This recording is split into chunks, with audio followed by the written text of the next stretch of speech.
Hello, welcome back to Story Molder. Today's story is entitled Elvis, the Influencers. There is an old proverb that states a person is a person because of other people. I am because you are. We are a product of each other's actions and decisions. Like all of us, Elvis Presley, too, is a product of other people's influences. His influencers can be summed up to me as something old, something new, and a whole lot of in between. There were many artists making rock and roll music long before Elvis.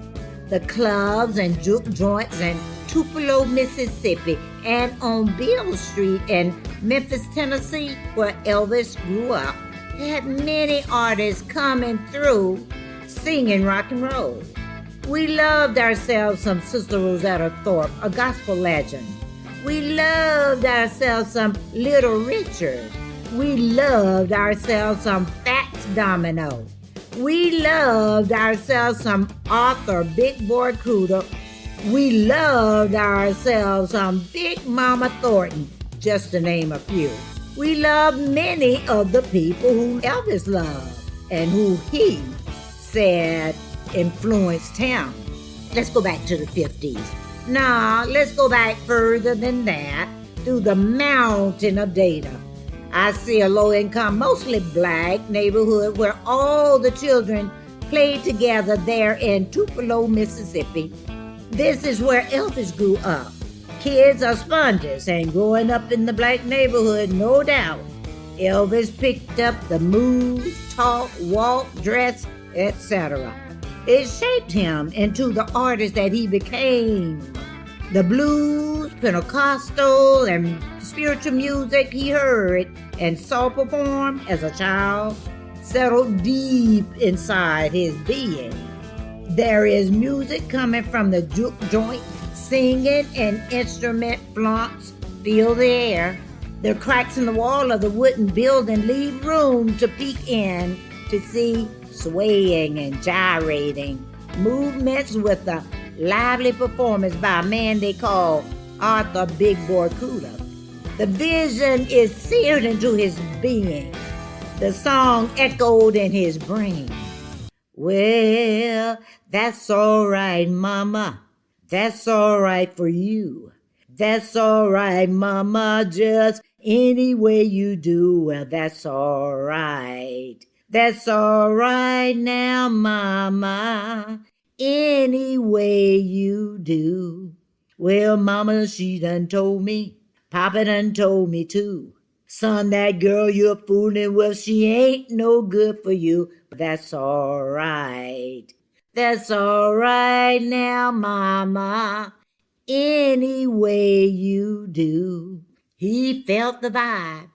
There is a revival at the local church. People came from all over to hear the singing and preaching. The back pew proved to be a good place for Elvis to watch and listen.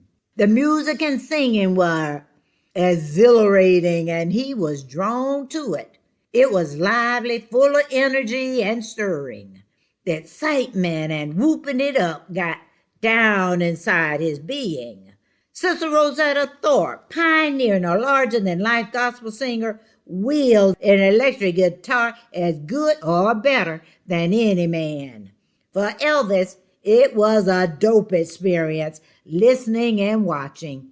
He especially loved her unique picking, also her windmill circle of strumming, body movements, and the way she blended sacred music with blues and rock and roll sounds in a risque way, entertained like nobody's business.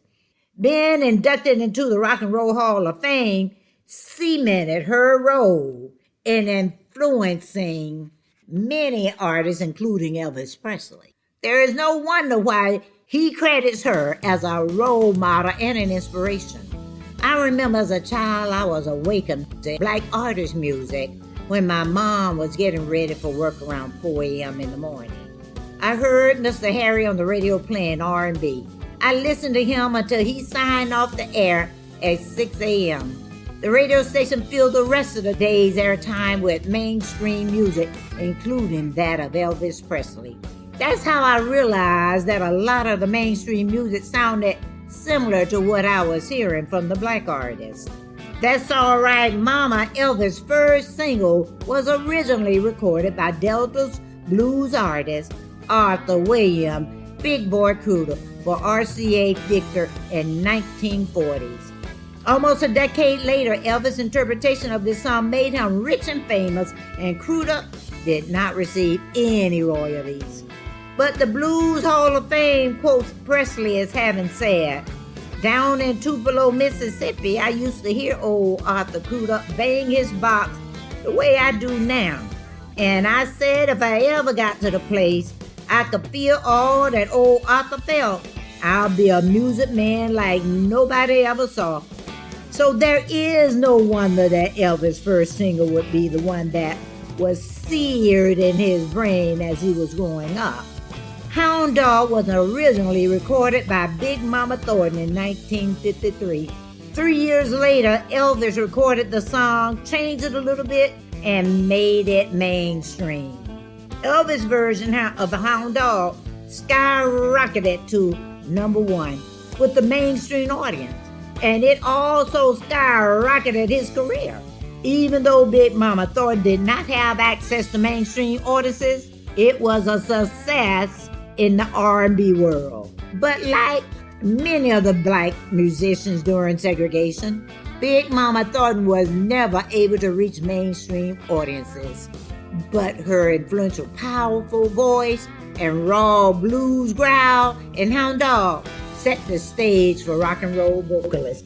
A piano screaming, "a wop bop a loo bop a lop bam boom tutti fruity" was a sound never heard of before in rock and roll, but was part of a song released in 1955 by Little Richard.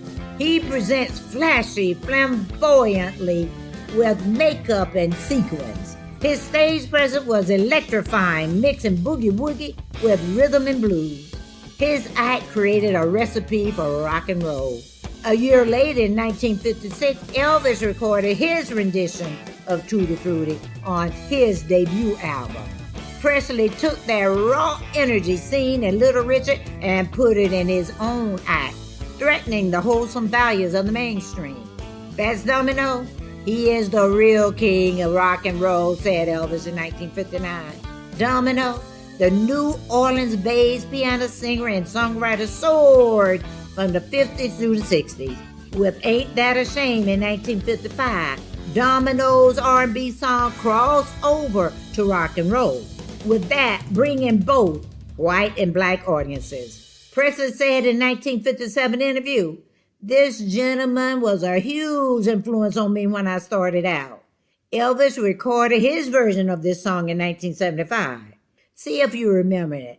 "You made me cry when you said goodbye. Ain't that a shame? My tears felt like rain. Ain't that a shame? You're the one to blame." Domino, one of the biggest stars in the 1950s, was inducted into the Rock and Roll Hall of Fame in 1986. This is my very favorite song by Domino. "I found my thrill, dum da dum dum dum dum, on Blueberry Hill, on Blueberry Hill, where I found you. The moon stood still on Blueberry Hill and lingered until my dreams came true. The wind and the willow played love's sweet melody, but all of those vows we made were never to be. Though we're apart, you're part of me still, for you were my thrill on Blueberry Hill." I just love that song. I love that song. The fact is, Elvis' singing career was largely influenced by growing up in a predominantly black neighborhood in Tupelo, Mississippi, listening to black artists, attending black churches, moving to a musical place like Memphis, Tennessee. How could he not be influenced by rhythm and blues song and black artists? Memphis is hands down home to various music, including soul, gospel, rhythm and blues, and rock and roll. What's important is that we must understand and appreciate the data of influencers as part of rock and roll history. Rock and roll did not start with Elvis, but it was made popular in the mainstream by Elvis. Elvis acknowledges this history himself when he said, "A lot of people seem to think I started this business," he said, "but rock and roll was here a long time before I came along. Nobody can sing that kind of music like black people." If you go to Memphis, Tennessee today, you can still see the influence of these great artists on rock and roll. In the month of January, we celebrate Martin Luther King Jr.'s birthday, which is January 15th. It is celebrated on the third Monday of January of each year. What you may not know is that Elvis shares the same birth month as Dr. King. In his 1968 comeback TV special, Elvis gave a moving tribute in song to Dr. King. Apparently, Elvis was grieving the assassination of Dr. King and sang the song "If I Can Dream." Just 2 months after Dr. King's assassination, it happened in Elvis' hometown, Memphis, and not too far from Graceland. Another influence was Dr. King, of course. His 1963 "I Have a Dream" speech inspired the writer Walter Earl Brown. The song vibe is heavy and deep. Elvis has soul, and he tapped right into it with this incredible, powerful performance. Here are a few verses of the song. There must be lights burning brighter somewhere. Got to be birds flying higher in a sky more blue. If I can dream of a better land, will all my brothers walk hand in hand? Tell me why, oh why can my dreams come true? Oh why? There must be peace and understanding sometimes. Strong winds of promise that will blow away all the doubts and fear. If I can dream of a warmer sun where hope keeps shining on everyone, tell me why, oh why won't that sun appear? We're lost in a cloud with too much rain. We're trapped in a world that's troubled with pain. But as long as a man has the strength to dream, he can redeem his soul and fly. Deep in my heart, there's a trembling question. Still I am sure that the answer gonna come somehow. Out there in the dark, there's a beckoning candle, oh yeah. And while I can think, while I can talk, while I can stand, while I can walk, while I can dream, please let my dream come true right now. Oh, let it come true right now, right now. Right now. Elvis, the Influencers. Thank you for dropping by and listening to another wonderful story. Come back as often as you like. I'll be happy to have you. Goodbye for now.